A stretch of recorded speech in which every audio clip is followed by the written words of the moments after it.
Hi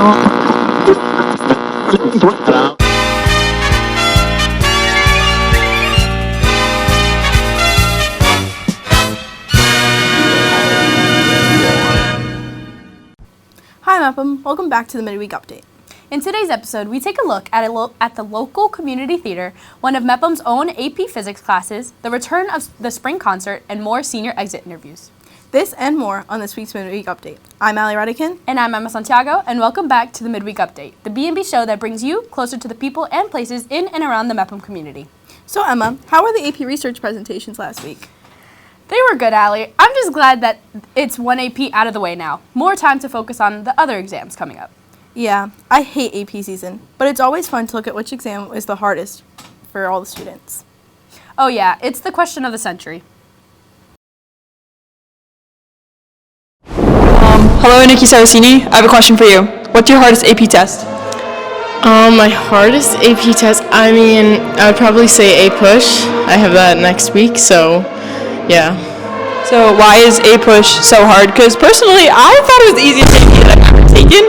I don't know about you, but what makes A-Push so hard? I don't know. I just think there's so much, and you have to know a lot about so many times in history and when they were and the order of them and all the information. Question of the day, right here. You hear the music students in the background, right? Do you think AP Music should be a thing? Why or why not? I think it should be a thing, definitely, because it would be like a nice, calming sort of AP class. Would you do it? Yes, I would, because... What instrument would you play? Probably any instrument, but maybe I would play the viola because I used to play and I was actually pretty good. Fun fact, me and Nikki Saracini, when we played viola in elementary school, we sat like next to each other. Fun fact, and I sat with Nikki's cousin also, Gabby Saracini. But,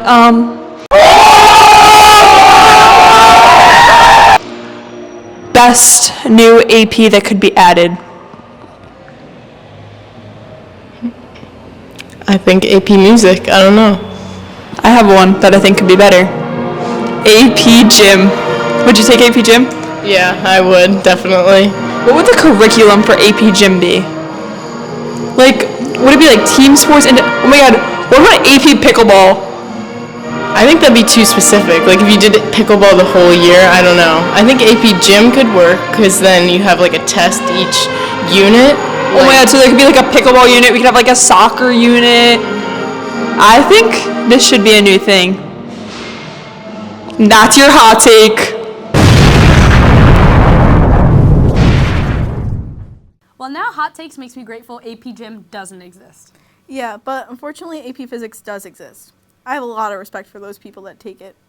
Funny you say that, because the sophomore class actually did their package in a period about a Mepham physics class, and before you ask what it is, a package in a period is a project given to sophomores just learning how to make these types of stories. The entire class works together as a team to get interviews, footage, and video of a reporter all in just one period.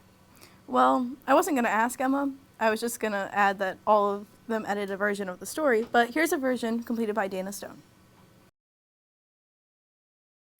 When people hear science, they may be just getting ready to take a nap. When you walk in this physics class, your mind might just be changed. Let's take a look and ask some students some questions. I feel like physics is like more hands-on compared to all the science classes, because like living environment, it was like most of the time I sort of just sat in the corner.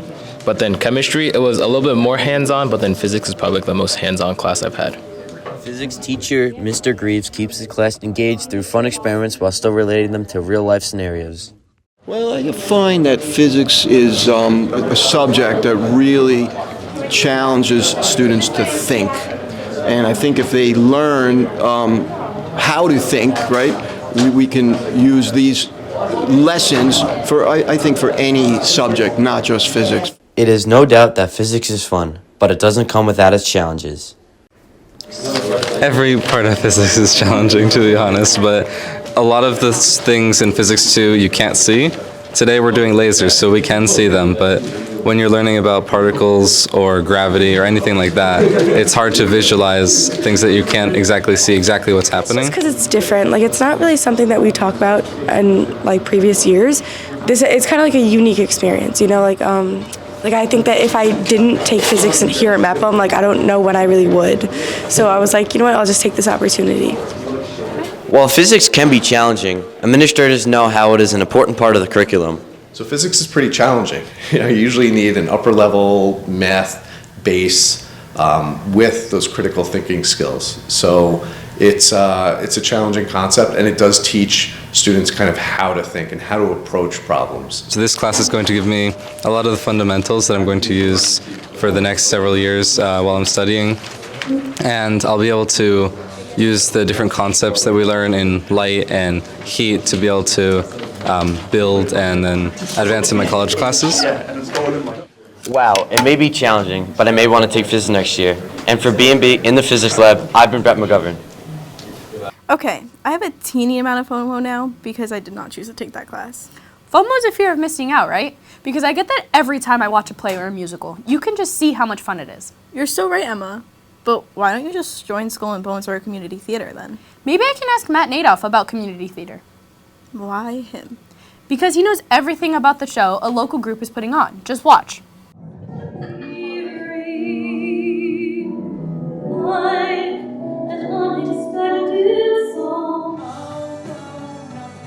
So we are doing Song and Dance 5, 6, 7, 8. It's a cabaret. And a lot of the cabarets that you see put on Long Island or all over New York, they are, majority of them are vocal based, but this has a lot more dancing involved, which is really exciting. This production brings a fresh twist to the traditional style. It blends high energy choreography with powerful vocal performances. However, what truly sets it apart is the versatility required from its performers. It's like inhabiting different characters in the same show. Usually if you're in a book show, you're the same person throughout. But in this show, you're this guy in this musical number, then you're somebody else in this musical number, so it's different. With each musical number, performers step into new roles and bring fresh energy and personality to every moment. But beyond the characters and choreography, it's about creating an experience, one that creates joy and happiness for everyone. The quality of the production, the people that you cast, and make them laugh. Make them laugh. You know, everything's going on. Everybody's got something going on during the day. This is its sense to release. We release what our daily lives have to present to us. You know, this isn't a job. This is fun. You know, and if we take the fun out of it, then why do it? Well, the great thing about community theater is that you do a lot of shows with different groups and you get to know a lot of people. So it's more enjoyable to go see a show that you know people in. Even though Broadway is just a train ride away, community theater offers a space for performers to share their passion. Whether they dream of the big stage or simply just love to entertain, it's about connection, creativity, and embracing the art. I think it's so popular because people get to do what they love. And there was a quote I read a long time ago that being an amateur isn't a bad thing because you get to do what you love, and that's a great thing. And I think that's why community theater is so popular, because people get to perform when they might not necessarily have the opportunity to do that professionally. The local talent has something that most Broadway entertainers don't, and that's the fact that they do it for the fun of it. So my take on it is that this is the foundation. We provide a service to those that might not be able to afford to go to a Broadway show. You mean ticket prices are a lot less, you know, but sometimes you're getting a better value of a show than you are with the Broadway show. Now that we know everything about the production, there's only one more thing left to do. Sit back, relax, and enjoy the show. For B&B, I'm Matt Nadoff. Do you understand what I mean by missing out now, Allie? Absolutely, Emma. But I'm still in shock about how talented those performers were. Our Bellmore-Merrick community is stuffed full of talent, Allie. Just look at our band and orchestra at their concert. I am so looking forward to listening to the pieces they have picked out at the concert tonight. It's tonight, right? Yep, but don't worry. As always, we've got someone on scene with more details. Later today is the first of the 2 spring concerts. The band and orchestra will be performing their final concert of the year. For the seniors, it will be their last concert of their high school careers. If you want to support the members of the musical group, make sure to come watch or tune into the B&B YouTube channel at 6:30 to see it live. That's all for me. I'm Timdrola Deji, sending it back to the studio. Now I definitely have to be at that concert. I can't wait. Well, just to add, you should also go because it's the seniors' last show. Oh, okay, well, now you're making me sad. I don't want to think about that one. But you gotta say, it was a great segue into our senior exit interviews. Oh, no, definitely. Super casual transition. Anyway, let's introduce our interviewees. Today we have 3 B&B seniors joining us, Sophia Valladares, Ariel Budram, and Kyle McQuillan. Thank you guys so much for being here today. Thank you so much for having us. First question up is for Sophia Valladares. What was the best part about being a part of B&B?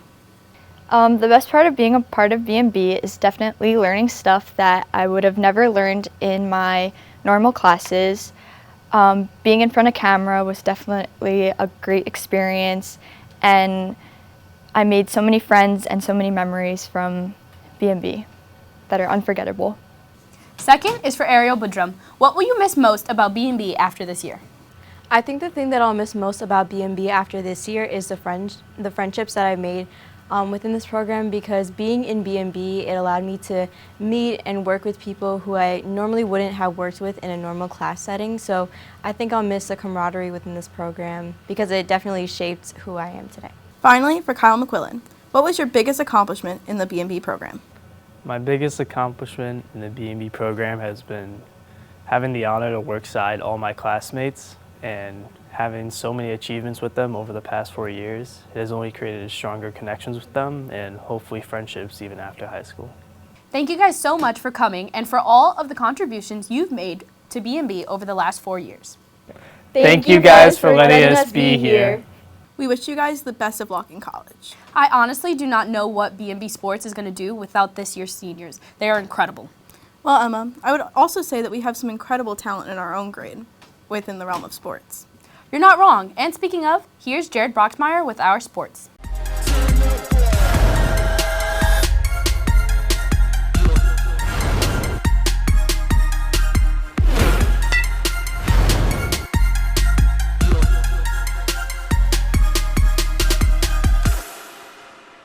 Thanks, guys. Earlier this week, the baseball team took on Baldwin in a thrill of a game. In case you missed it, you can catch the coverage of it on the B&B YouTube channel, as they look to win the series as it concludes today. Staying on the diamond, the softball team took on Montauk yesterday and will face Bethpage later this week. To the turf we go, where the boys lacrosse team face Jericho and the girls will take on Bethpage on Thursday. Later today, the flag football team will take on Hempstead as they look to get that key win. That's all for me. I'm Jared Boxman, sending it back to Allie and Emma. Thanks, Jared, and go Mets. Okay, Allie, getting a little controversial here. I think we're going to have to end it with that one, but make sure to tune in next week for even more stories around the Bellmore-Merrick Central High School District to bring you inside of the parts of the community we don't always get to see. Until then, I'm Emma Santiago. And I'm Allie Redican, and have a good one, Pirates. Okay, stop off. This is so sad.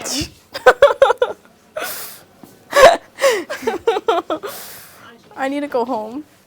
Can we be done? I'm so hot. I just want to leave. I'm actually sweating. I have so much homework to do.